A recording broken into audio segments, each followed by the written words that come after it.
नमस्कार, आप देख रहे हैं प्रॉपर्टी प्लस। मैं हूं दीपक यादव। अक्सर आपने देखा होगा कि तमाम इमारतों में कुछ ऐसे फ्लैट होते हैं जिन पर बैंक की सील होती है। ये ऐसे फ्लैट होते हैं जिनकी कर्ज अदायगी नहीं होती है, फिर बैंक इन्हें सील कर देता है। अक्सर आपने लोगों को भी कहते हुए सुना होगा कि फला व्यक्ति का फ्लैट ऑक्शन में निकल आया है, अच्छी प्रॉपर्टी सस्ते में मिल गई है। या अक्सर आप देखते होंगे कि कुछ बैंक ई ऑक्शन करते हैं और प्रीमियम प्रॉपर्टी को अच्छी कीमतों में मिलने का यहां पर मौका होता है। लेकिन क्या आप जानते हैं कि ये जो ई ऑक्शन के फ्लैट होते हैं या ये जो नीलामी के फ्लैट होते हैं, इन्हें लेने के लिए अगर आपको इसकी प्रक्रिया के बारे में अच्छे से नहीं पता है, अगर आप कानूनी दांव-पेच को नहीं जानते हैं, अगर आप नीलामी की बारीकियों को नहीं समझते हैं, तो प्रीमियम प्रॉपर्टी सस्ते में पाने का लालच आपको मुश्किल में डाल सकता है, बड़ी मुश्किल में आप पड़ सकते हैं। ये एक ऐसा मसला है जो काफी टेक्निकल है। बैंकिंग के अलावा कानूनी समझ भी इसमें बहुत बड़ा रोल निभाती है। सरफेसी एक्ट, इसे सरफेसी एक्ट कहते हैं, जिसके तहत कुछ बैंक प्रॉपर्टीज को सीज करते हैं और फिर उसको ई ऑक्शन करते हैं। तो ये जो पूरी प्रक्रिया है, यानी कैसे नीलामी से फ्लैटों को लें, किस तरह से सावधानियां बरतें, क्या दिक्कतें होती हैं इसको लेने में, या फिर इसके अलावा कोई और अच्छे ऑप्शन हो सकते हैं, इसी पर चर्चा करने के लिए हमारे साथ दो मेहमान हैं जिनका आपसे मैं परिचय कराए देता हूं। हमारे साथ हैं अमित गोयनका, एमडी निसस फाइनेंस। आपसे समझने की कोशिश करेंगे कि ग्राहकों के पैसों का नुकसान होने से कैसे बचे। और साथ ही हमारे साथ जुड़े हैं वेंकट राव, फाउंडर इंटीग्राट। आप यूपी रेरा के लीगल एडवाइजर हैं और कानूनी मसलों पर अच्छी पकड़ रखते हैं। आप दोनों ही मेहमानों का बहुत बहुत स्वागत है। मेरा अगला सवाल अमित जी आपसे होगा। वैसे तो न्यूज़पेपर्स हो या फिर लोगों के जरिए प्रॉपर्टीज का पता चल जाता है जो कि नीलाम होने वाली हैं, जो ऑक्शन में हैं। ऑर्गेनाइज वे में अगर हम पता करना चाहें, कोई ऐसा प्लेटफॉर्म हो जहां से हमें यह पता चल सके कि किसी खास एरिया में, किसी खास शहर में ये प्रॉपर्टीज हैं जो नीलाम होने वाली हैं, यानी कहीं इनका डेटा मेंटेन होता है क्या? दीपक जी, क्योंकि वैसे कोई सेंट्रल डेटाबेस नहीं है और हर इंस्टीट्यूशन जो सरफेसी एक्ट के तहत रूल्स लेड डाउन है, जैसे रूल 8 है, उसके तहत ऑक्शन करेगा, जहां पर उनको दो जाने माने न्यूज़पेपर्स में ऑक्शन नोटिस पब्लिश करनी है। वेबसाइट पे भी ये पब्लिश होती हैं। तो अगर कोई इच्छुक हो तो अन्य वेबसाइट्स के माध्यम से या सरफेसी को सर्च करके, ऑक्शन सर्च करके पर्टिकुलर शहर में कई सारी ऐसी नोटिसेस हैं, क्योंकि इसको पब्लिकली डिस्प्ले करना और पब्लिकली मुहैया कराना ये इंस्टीट्यूशन की जवाबदारी होती है। तो ऑक्शन साइट पर पब्लिक नोटिस होती है, आपके न्यूज़पेपर्स में पब्लिश होती है, वेबसाइट्स पे पब्लिश होती है, कई जगहों पर ये नोटिसेस पेस्ट होती हैं। तो जितना पब्लिकली पॉसिबल है, मगर अभी भी कोई सेंट्रल रिपोजिटरी या डेटाबेस नहीं है एक्ट के तहत, जहां पर आप एक जगह पर जाकर आप कोई सर्च इंजन के थ्रू आप ये सारे के सारे डेटा को सॉर्ट या फिल्टर कर पाए। मगर अगर आपको कोई पर्टिकुलर शहर या कोई पर्टिकुलर प्रोजेक्ट या कोई पर्टिकुलर एसेट में रुचि है, तो वहां का डेटा निकालना काफी आसान होता है, क्योंकि ये आप, जैसे मैंने बताया कि आप बैंकों के वेबसाइट्स पे सर्च कर सकते हैं, अलग अलग ऑक्शन वेबसाइट्स पे सर्च कर सकते हैं, और ये काफी वेल पब्लिसाइज्ड ये नोटिसेस होती हैं। तो इतना मुश्किल भी नहीं है दीपक जी आपको ये पता कर पाना कि सरफेसी के तहत कौन सी प्रॉपर्टीज जो है वो ऑक्शन हो रही हैं। अमित जी, इसमें आपसे समझना चाहेंगे कि मान लीजिए कोई व्यक्ति बिड करता है और उसकी बिड सफल भी हो जाती है, नीलामी में उसको फ्लैट अलॉट हो जाता है, लेकिन फिर वो अगर किसी वजह से, किसी समस्या से वो फ्लैट लेने में असमर्थ है, तो फिर किस तरह की मुश्किलें खड़ी होती हैं? जैसे राव साहब ने समझाया कि आपने ईएमडी दी, उसके बाद आपने 25% जो आपका बिड वैल्यू है वो जमा कराया। अगर आप तय समय में बाकी का 75% जो पैसा है वो आप मुहैया नहीं करा सकते हैं, तो जो आपका 25% जो आपने पैसा जमा कराया है वो जब्त हो सकता है, जब्त किया जाता है। और इसकी कानूनी रूप से पूरी की पूरी सुप्रीम कोर्ट तक भी ये जो प्रोसेस है ये तय है, और वो प्रॉपर्टी को दोबारा ऑक्शन में वापस लाया जा सकता है। तो आपका 25% का वैल्यू का आपको लॉस उठाना पड़ेगा, जिसको आप चैलेंज नहीं कर सकते हैं, और वापस से ये प्रॉपर्टी बिड पे आएगी, तो मार्केट में वापस उपलब्ध होगी ये प्रॉपर्टी। अमित जी, इसी पर मैं आपसे आगे समझना चाहूंगा कि ये जो ऑक्शन की प्रॉपर्टीज होती हैं, ये क्या वाकई सस्ती होती हैं, फायदे की प्रॉपर्टी होती है, या फिर एक भ्रम है? नहीं, भ्रम नहीं है दीपक जी। देखिए, आप अगर एक फेयर मार्केट में बिना कोई इनकम्बरेंस के एक आप प्रॉपर्टी लेते हैं प्राइमरी सेल में या प्रोड्यूसर से, जहां पे आपको पता है कि आप कंप्लीट लायबिलिटी फ्री हैं, आपको एक प्रॉपर टाइटल ट्रांसफर हो रहा है और कोई थर्ड पार्टी लायबिलिटी नहीं है आप पर, तो उसका जो प्रोसेस होता है, उसका जो एक्विजिशन का जो एक अश्योरेंस होता है, वो काफी अलग होता है। अब जैसे राव साहब ने बताया कि ये जो आप सारफेसी में ले रहे हैं, वो जरूरी है मेरे हिसाब से कि ये मार्केट प्राइस से, रेडी रेकनर से, सर्कल रेट पर हो, मगर मार्केट प्राइस से कहीं ना कहीं कम हो और मगर फेयर वैल्यू पर हो। तो इसकी प्रक्रिया में दो चीजें होती हैं।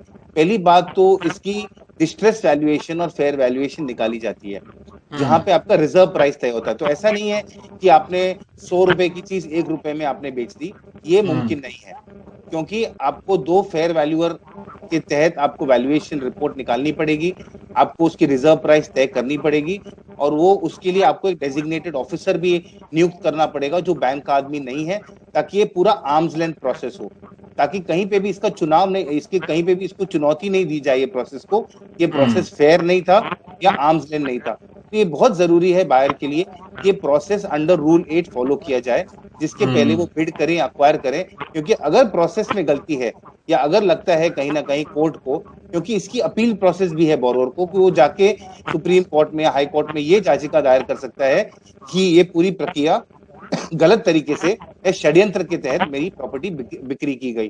तो ये फेयर प्रोसेस होना जरूरी है। दूसरी बात, क्योंकि आपने एक फेयर मार्केट प्राइस तय किया है, तो जो वैल्यूअर होता है ये यकीनन ये देखता है कि ये स्ट्रेस्ड एसेट है, और कहीं ना कहीं अगर इसकी स्ट्रेस वैल्यूएशन निकाली जाए तो ही ये प्रॉपर्टी बिक सकती है। तो वो वैल्यूअर उतना डिस्काउंट मार्केट से वो प्रॉपर्टी को यकीनन देता है। अब वो 15% हो सकता है, 20% हो सकता है, 25% हो सकता है, कहीं कहीं 30% भी हो सकता है, मगर ऐसा नहीं होगा कि ये कौड़ियों के दाम पे प्रॉपर्टी जाएगी, क्योंकि इसकी बकायदा फेयर वैल्यूएशन होना और डिफेंसिबल फेयर वैल्यूएशन होना जरूरी है। अब ये डिस्काउंट इसीलिए दिया जाता है क्योंकि इसमें इन प्रॉपर्टियों में इनकम्बरेंसेस या थर्ड पार्टी लायबिलिटीज होने की संभावना होती है। तो गवर्नमेंट ड्यूज हो सकते हैं, जो बाद में गवर्नमेंट आके आपसे वो ड्यूज का भुगतान कराने की याचिका रख सकती है या आपको नोटिस भेज सकती है, क्योंकि सरकार का हमेशा बैंकों का जो भी ड्यूज होगा उसके ऊपर सरकारी ड्यूज या जो स्टैट्यूटरी ड्यूज है वो हमेशा रहते हैं। लाइकवाइज अगर आपने कोई इंडस्ट्रियल एसेट ली तो वर्कर्स कॉम्पनसेशन आपको देना जरूरी है।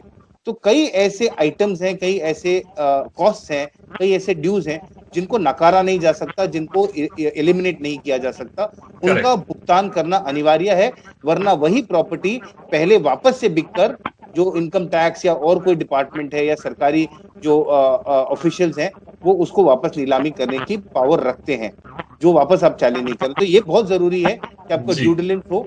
इसके ऊपर अगर कोई थर्ड पार्टी लायबिलिटीज हैं, कोई गवर्नमेंट ड्यूज हैं, वर्कर कॉम्पनसेशन है, यूटिलिटी बिल्स हैं, आपको उनकी जांच कई हद तक खुद करनी पड़ेगी, क्योंकि बैंकों के पास ये पूरी जानकारी होना कई बार असंभव होता है। क्योंकि बेशक पब्लिक ऑप्शन होती है, बेशक नोटिस लगती है, मगर सारे डिपार्टमेंट्स अपने ड्यूज या अपने क्लेम्स उस समय क्लेम नहीं करते।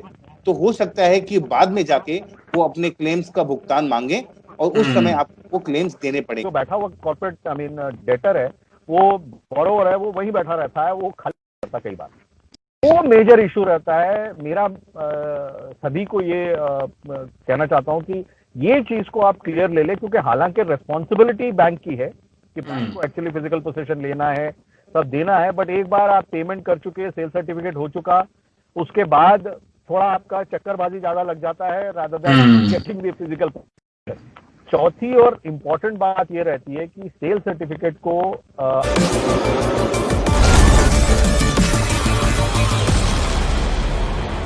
अमित जी, इस समय आपसे ये समझना चाहेंगे कि कोरोना की वजह से हम देख रहे हैं कि पूरे प्रॉपर्टी मार्केट में एक तरह की मंदी छाई हुई है। जो दाम है वो करीब 20 से 25% नीचे आ गए हैं।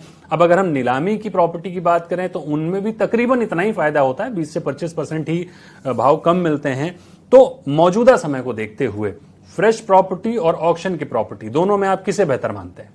पहली बात तो सरफेसी के तहत ऑक्शन प्रॉपर्टी उसी को लेनी चाहिए आम ग्राहक या आम बायर को इसके तरफ रुख करना शायद समझदारी ना हो, भले ही उसमें उसको कोई कीमत में फायदा मिलता हो।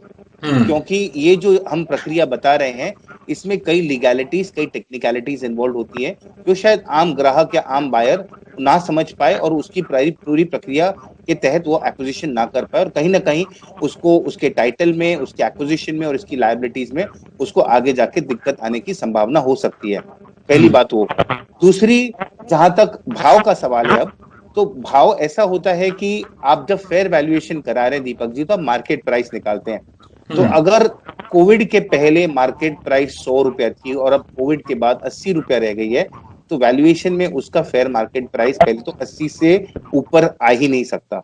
दूसरी बात, उसमें एक नेचुरल स्ट्रेस डिस्काउंट वैल्यूअर लगाता है, क्योंकि ये स्ट्रेस एसेट सेल हो रही है, क्योंकि वो ये देखता है कि अगर मुझे स्ट्रेस एसेट बेचनी है, और वैल्यूअर का काम ही यही होता है कि किस भाव पर ये प्रॉपर्टी बिकने की संभावना है, उस प्राइस को तय किया जाए।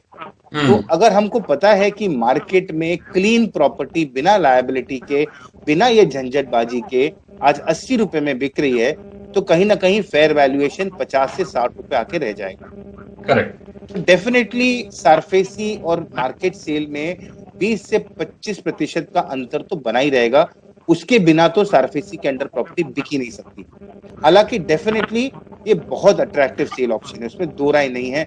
बहुत प्रीमियम प्रॉपर्टीज, बहुत उम्दा प्रॉपर्टीज जो वैसे आपको शायद मार्केट में ना भी उपलब्ध हो, क्योंकि ऐसी नई प्रॉपर्टीज बन ही नहीं रही हैं, या ऐसी डेंसिटीज, ऐसी लोकेशन में जहां पे जमीन ही नहीं है नई प्रॉपर्टी बनाने के लिए या प्राइमरी सेल होने के लिए, वहां पर बिना कोई आपको बिना कोई आपको सोचे, वहां पे आपको क्लीन टाइटल, एक बहुत ही उम्दा प्रॉपर्टी मिलने की बहुत बड़ी संभावना आपको सरफेसी के थ्रू ही मिल सकती है, ऐसे नहीं मिलती। जी कह रहे हैं, जो बिल्डर प्रॉपर्टीज अटैच होती है वो बल्क में सब्सटैंशियल एरिया की अटैचमेंट रहती है। कोई ऐसा आम ग्राहक जो है, आम बायर जो है, मुझे नहीं लगता कि उसमें पार्टिसिपेट कर ही पाएगा, क्योंकि सब्सटैंशियल नंबर ऑफ फ्लैट्स और अंडरलाइंग लैंड जो है वो ऑप्शन पे आती हैं।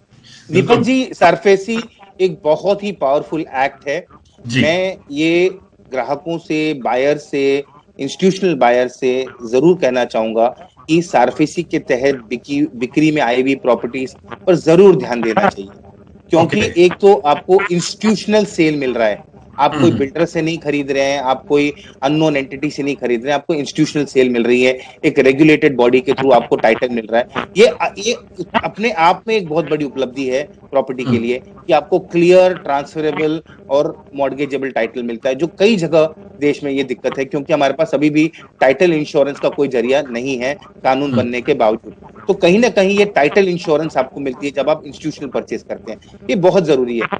दूसरा, क्योंकि सरफेसी एक्ट को अब यूनियन बजट 2020 में अमेंड करके 100 करोड़ के एनबीएफसी को भी इंक्लूड किया गया। पहले सिर्फ 196 इंस्टीट्यूशंस और एनबीएफसी को अलाउड था, सिर्फ बड़ी प्रॉपर्टीज आती थी मार्केट में। अब क्योंकि छोटी और मध्यम साइज की एनबीएफसी को भी ये एक्ट उपलब्ध किया गया है, और डिबेंचर ट्रस्टी को भी ये एक्ट उपलब्ध किया गया है लिस्टेड डिबेंचर्स के लिए, तो कई सारी स्मॉल, मीडियम और रिटेल प्रॉपर्टीज भी मार्केट में आएंगी और आ रही हैं, जो इस समय बहुत अट्रैक्टिव डिस्ट्रेस वैल्यूएशन पे, ready properties, ready shop, ready inventory वो भी मिल रही है। तो मैं जरूर सोचता हूं कि अगर कोई समझदार, सचेत और पढ़ा लिखा बायर है, उसको डेफिनेटली सरफेसी के तहत उसको अप्लाई करना चाहिए, उसको समझना चाहिए कि उसको इससे कैसे फायदा हो सकता है, बिकॉज ये इतना उम्दा एक्ट है कि आपको बिना कोर्ट जाए आप ये टाइटल ले सकते हैं, आपको कोर्ट की कोई झंझट नहीं होगी, कोई झिकझिक नहीं होगी। एज अ बायर आपको कोई कोर्ट नहीं ले जा सकता, आपके खिलाफ कोई कार्रवाई नहीं हो सकती। ये बहुत ही, और आपका ओनरशिप, आपकी पोजेशन, अगर, और डेफिनेटली पोजेशन के साथ लेना चाहिए। जैसे राव साहब ने बताया कि पोजेशन मैंडेटरी है, आप रजिस्ट्री लीजिए, पोजेशन लीजिए प्रॉपर्टी का, payment as part of payment terms, और उसके बाद आपको वो प्रॉपर्टी की ओनरशिप और ऑक्यूपेशन और एंजॉयमेंट से आपको कोई नहीं रोक सकता। अमित जी, आपसे मेरा अंतिम सवाल होगा कि ये जो सरफेसी प्रॉपर्टीज होती हैं, यानी जो नीलामी की प्रॉपर्टीज होती हैं, इनमें लोन मिलने में किसी तरह की दिक्कत तो नहीं आती है? किसी तरह का कानूनी दांवपेच लोन को लेकर तो नहीं होता है? 100%। मैंने जैसे बताया कि इससे बेटर इंस्टीट्यूशनल टाइटल आपको कोर्ट के ऑक्शन से, क्योंकि ये ऑक्शन या सेल ये एक्ट ऑफ पार्लियामेंट के तहत हो रहा है, जी। तो आपको court sale, court auction, SARFAESI का ऑक्शन, इससे बेटर टाइटल आपको, क्योंकि ये टाइटल चैलेंज हो ही नहीं सकता, ये एब्सोल्युटली क्लियर टाइटल है जो पूरा मॉर्गेजेबल है, और बैंक काफी हद तक रुचि रहेंगी कि इन प्रॉपर्टियों पे लोन दे, बिकॉज उनको इससे क्लीन और इससे सक्षम प्रॉपर्टी जहां पे कोई डिस्प्यूट ना हो मिल ही नहीं सकता। तो इसके लिए ये लोन बहुत आसानी से होता है, बहुत कंपेटिटिव रेट्स पे मिल जाता है आपको लोन। जी। तो डेफिनेटली आपको खुद का कैपिटल लगाने की जरूरत नहीं है, और क्योंकि ये वैल्यूएशन जो है ये मार्केट से कहीं ना कहीं कम है, तो इसके लिए आपकी लोन टू वैल्यू भी बढ़ जाती है, क्योंकि लोन जो होता है वो मार्केट वैल्यू पे होता है। तो Correct. बैंक जब अप्रेस करेगी तो बोलेगी 100 रुपए की प्रॉपर्टी है, आपने 80 रुपए में लिया है, बैंक आपको उस पे कहीं ना कहीं 70-75 रुपए भी दे सकती है। तो आपकी खुद की लागत बहुत कम हो सकती है, और जी। आपका जो रिटर्न ऑन इन्वेस्टमेंट है वो काफी बढ़ सकता है, बिकॉज आपने ये प्रॉपर्टी बहुत अट्रैक्टिव वैल्यूएशन में ली है। जी बिल्कुल। तो बहुत बहुत शुक्रिया आप दोनों ही मेहमानों का। जैसा कि हमने इस पूरे शो में जानने की कोशिश की कि जो नीलामी की प्रॉपर्टी होती है वो कितनी फायदेमंद हो सकती है, इसमें क्या सावधानियां बरतनी चाहिए। जैसा कि हमारे दोनों मेहमानों का कहना था कि सरफेसी एक्ट के तहत जो प्रॉपर्टी मिलती है वो वाकई मौके की होती है, प्रीमियम